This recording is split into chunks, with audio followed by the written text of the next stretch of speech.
No niin, oli Iltalehdessä taas ollut juttu, että Roni oli siellä valittanut, että elin vuosia tossun alla.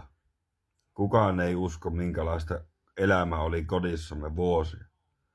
Voi voi, kuule Roni. Sä et tiedäkään, minkälaista se on elää vuosia tussu alla. Sitä ei varmasti moni usko. Jatkuva pelko koko ajan joudut olleen semmoisen latinkissa, että joko taas, aamua iltaa. Ei. No katsoppa, siinä kävi sillä lailla, että ne kerran sitten, se joutui lonkkaleikkaukseen, ne vaihtoi sille jonkun semmoisen nippelin tonne lonkkaan. No mä ajattelin siinä, että no nyt saa levähtää vähän aikaa, että se vähäksi aikaa rauhoittuu. Vitu!